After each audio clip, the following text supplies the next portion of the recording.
Hello, welcome to the X Point YouTube channel. Today we have a casual match between Loekie, the founder of the X Point format, and Jorgo, a perennial playoff contender in the X Point tournaments. Before we get to the decks and the matches, let's do a little refresher on the X Point format. X Point is an old school variant that uses the Atlantic rule set and also a point system. Players can use up to 10 points worth of the cards you see on the screen. This match was played under X Point version 6. The big changes here being Hymn to Turak is down to 1 point, land tax went up to 2 points, but spoiler alert, neither of those cards factor into today's match. With this being a casual match, we don't have deck pictures, but we will go over each deck in broad strokes. Loekie is playing a red-green version of the Goblins deck. He has the normal Goblin 1-drops of Monza's Goblin Raiders, Goblin Balloon Brigade, Goblins of the Flarg that he hopes to power up with Goblin King. He's including obviously the traditional Goblin Burn Suite of Lightning Bolt, Chain Lightning, and Goblin Grenade, but he also splashes green for cards like Giant Growth, Regrowth, and Scarewood Goblins, which is the only legal Grizzly Bear Goblin in Old School. Goblins desperately want a 2-drop, and unfortunately you have to splash green to get a proper one. That's not too tough for Loekie, as he's playing a set of Taigas, City of Brass, and Pendelhaven, which can pump his 1-drop goblins in case he does not have a Goblin King. Let's move on to Jorgo's deck. It is a traditional mono-green Stompy. He has Llanowar Elves, Scrib Sprites, and Scavenger Folk as his 1-drops. His 2-drops are the normal Argothian Pixies, but also Elvish Archers, and the first strike on the Archers could come up big against the smaller Goblin creatures. His 3-drop is Spitting Slug with a notable 4 toughness that's often difficult for the red deck to deal with. His utility spells are the quite normal Giant Growth, Sylvan Library for card draw, and Berserk, which doubles both as a pump spell and as a removal spell. And then, as always, Mono Green leans heavily on its lands, Mishra's Factory as an additional creature, Maze of Ith as basically the only green removal, and Pendelhaven as yet another pump spell. So now let's get to the match. Okay, welcome to game number 1. We have Loekie on the left with his Goblin deck, and Jorgo on the right playing Stompy. Loekie starts with a Mountain into a Goblin Balloon Brigade, which is arguably the best Goblin 1-drop. Jorgo slams his Forest and plays a Llanowar Elf, which is arguably the best green 1-drop.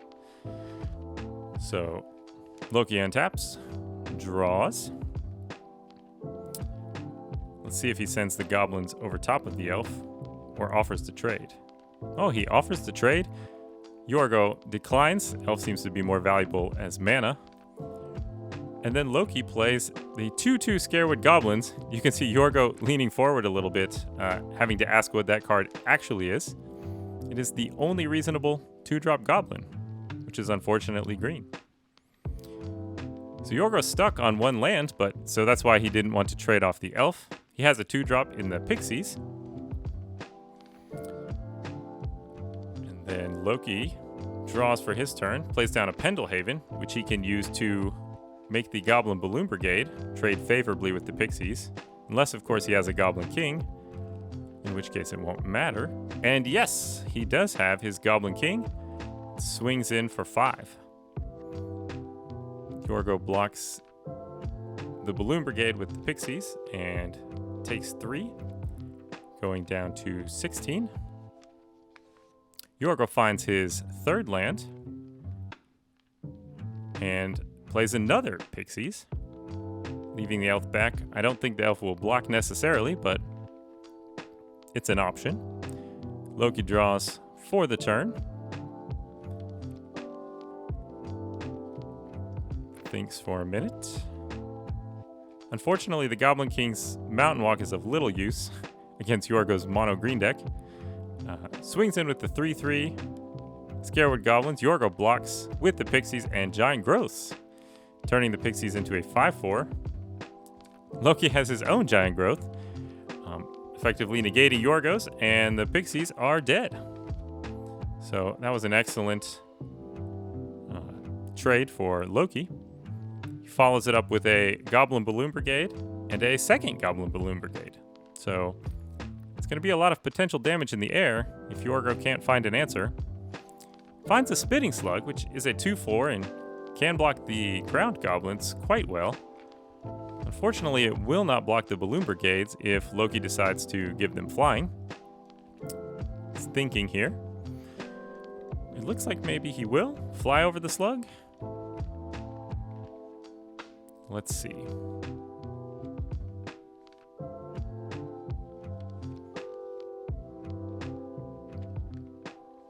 Taps 2 red, and yes, gives both of the Goblin Balloon Brigades flying. Swings over for 4, and swings with the Scarewood Goblins too, maybe representing a giant growth. Jorgo blocks with the slug, and Loekie at least did not play the giant growth, so just takes 4 down to 12. Jorgo plays a Mishra's Factory. He went from having no lands to arguably too many lands. And we'll see what he can do to get himself out of this jam. Just passes the turn. Sends it back over to Loekie, who might just fly over for 4 more damage. That's always tricky when you're playing against the Goblin deck. You never know when 2 grenades could come out of nowhere and nuke you for 10. All right, Loekie tapping 2 red to fly over again. He does, bringing Jorgo down to 8. He is 1 grenade and 1 bolt away from being dead. Jorgo draws for the turn. Plays another Pixies, which unfortunately also cannot block the flying Balloon Brigades. Loekie draws for the turn. He is contemplating his options.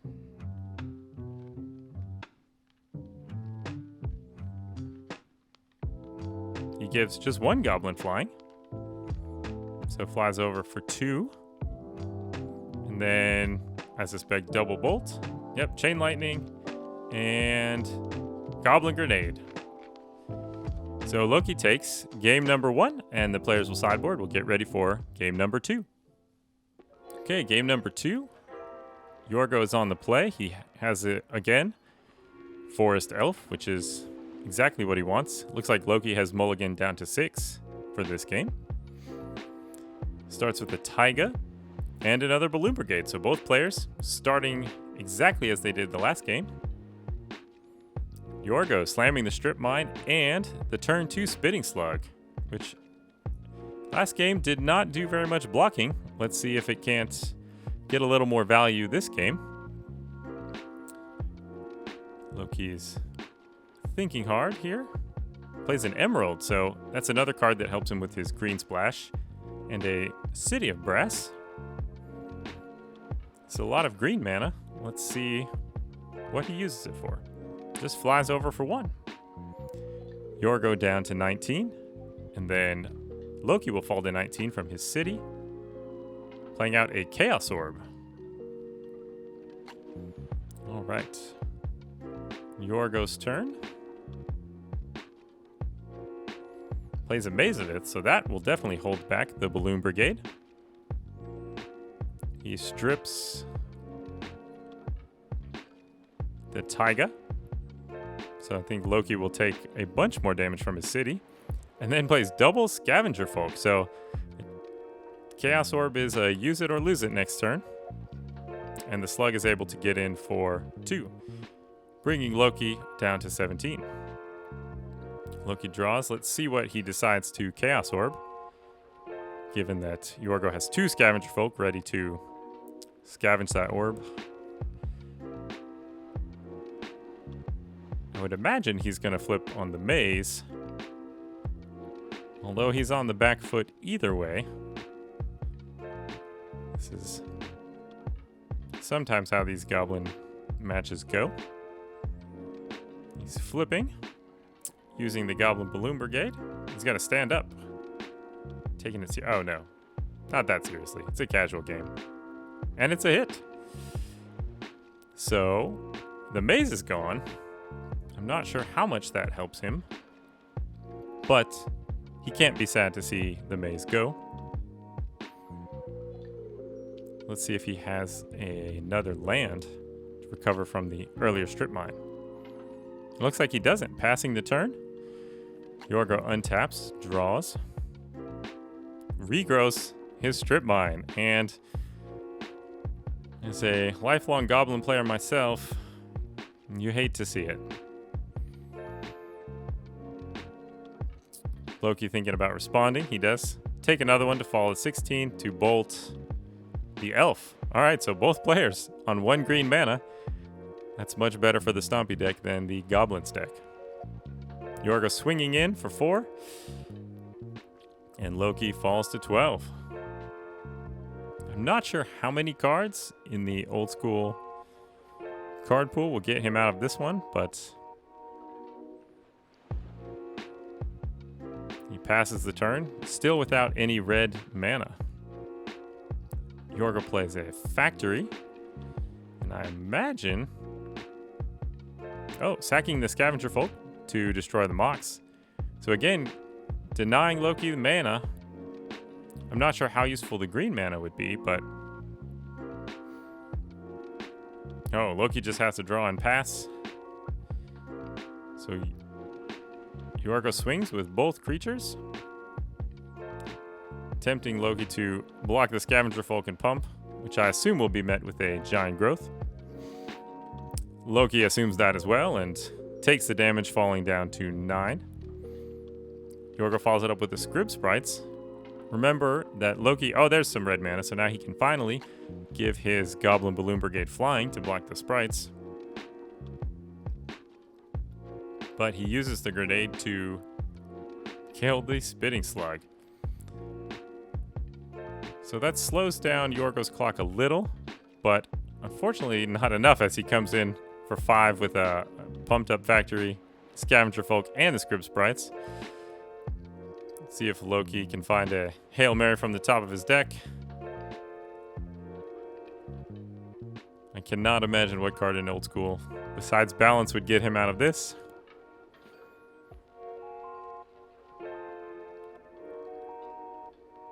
And he thinks on it.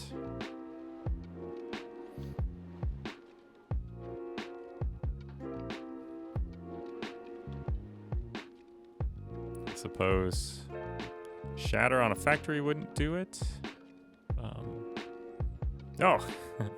So Loekie had a Scarewood Goblins, which could have blocked 1 factory and I guess kept him alive. Jorgo had the Giant Growth for the win regardless.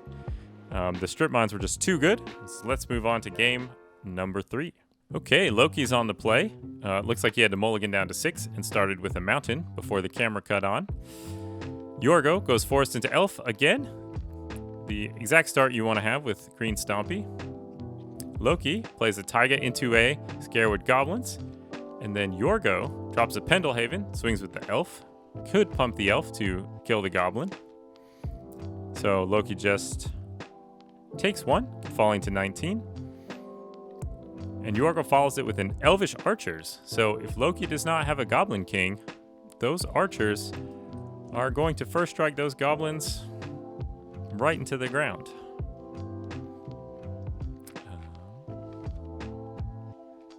Loekie has a Chain Lightning for the Archers, allowing the goblins to swing in for 2. Jorgo falls to 18. And then Loekie taking 1 from his City of Brass to regrowth the Chain Lightning. That is an aggressive move. But I guess in a Goblin deck, there's not that much better to regrowth.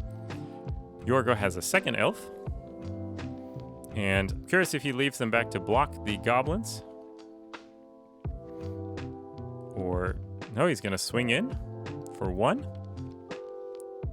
Leaving the second elf and the Pendelhaven back to block.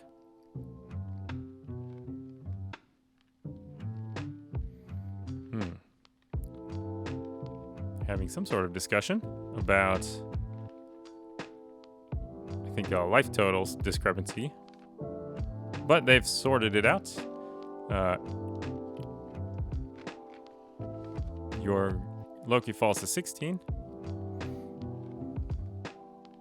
Oh, instead of keeping the Pendlehaven back, Jorgo plays out Elf, or Script Sprite, sorry, and Scavenger Folk. So 2 more 1-drops. They are not going to block the Scarewood Goblins, or probably won't this turn. Loekie falling to 15 from his City of Brass to play a Goblin King. So now the Scarewood Goblins can trade with the entire side of the board, but Jorgo just elects to take the damage, falls to 15. On his turn, draws. I believe he has only 2 cards left in his hand, so we'll see if they are enough to get the job done.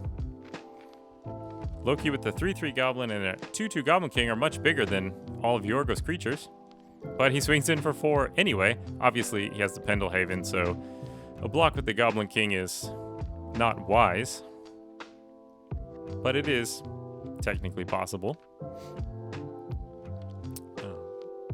Looks like Jorgo's just deciding which creature to pump with the Pendlehaven, if any.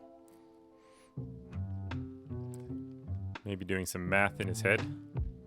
Often these aggro versus aggro matchups come down to some pretty tight combat math, and you never know exactly how many burn spells your opponent is holding or how many giant growths. Jorgo likes to pump one of his creatures, so Loekie takes 5, falling to 10. And then taps his remaining 2 forests. Oh, again. Backing up again.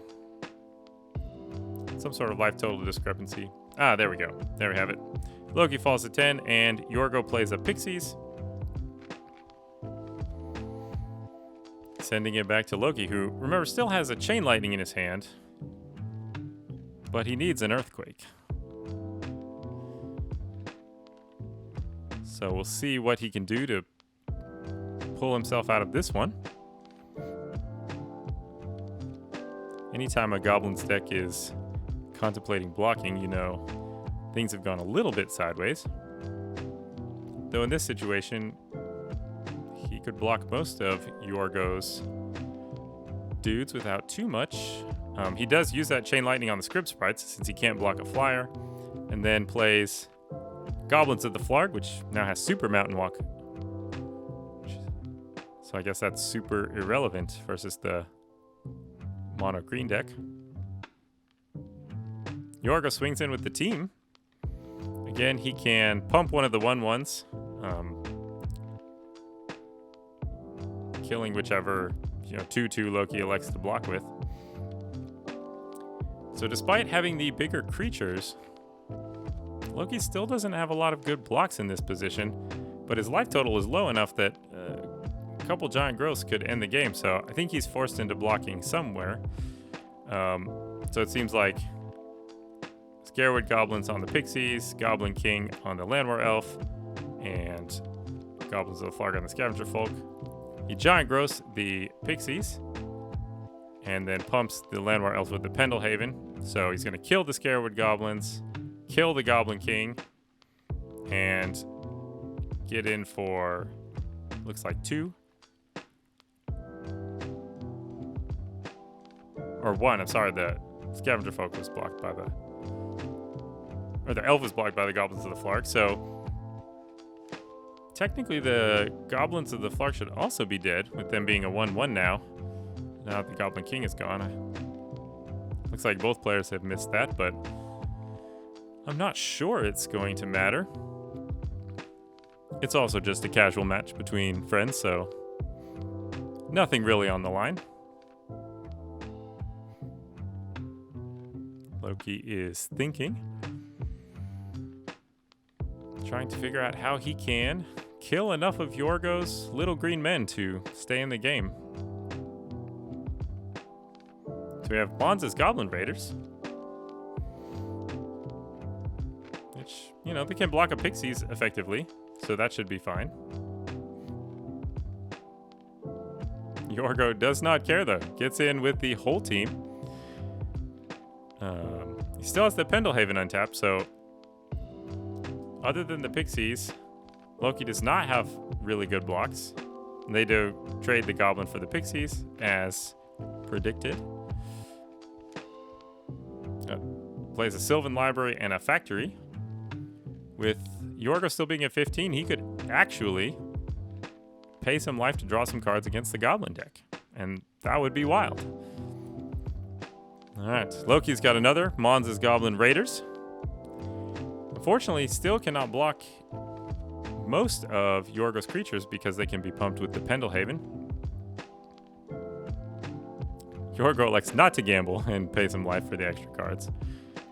But let's see what he kept on top as. So he's animating the factory. Crumble from the sideboard on the factory, so that will give him a little bit of breathing room. But he is only on 6 life, so Loekie needs to kill basically the Pendelhaven, which is causing him a lot of headaches at this point. He just swings with the Scavenger Folk, which makes sense. He can use the Land Elves to play something after combat. Loeke's just going to take 1, drop to 5, and there is a Chaos Orb from Jorgo, so both players getting an orb flip in this match. And he's going to flip on, let's see.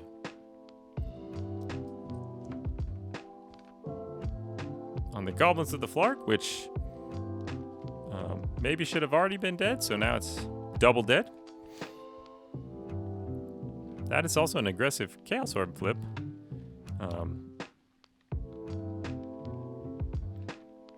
Because Loekie could play something like the Goblin King, making all of his creatures a little bigger. I'm not sure it's enough to get him out of this, especially with him being at 4.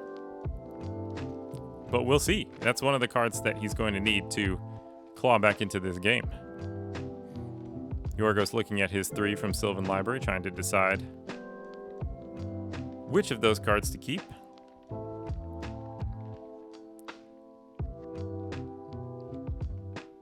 I doubt he will pay life here, but you never know. Loekie only has 1 card left in his hand, so even if it were a Goblin Grenade, which is or a Ball Lightning, I think Jorgo would be safe.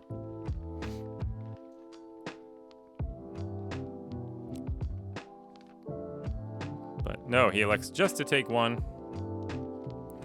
Swing with the team. All right, so Loekie has 2 2/2s, so he can kill one of the 1/1s. And the other one will get pumped by the Pendelhaven.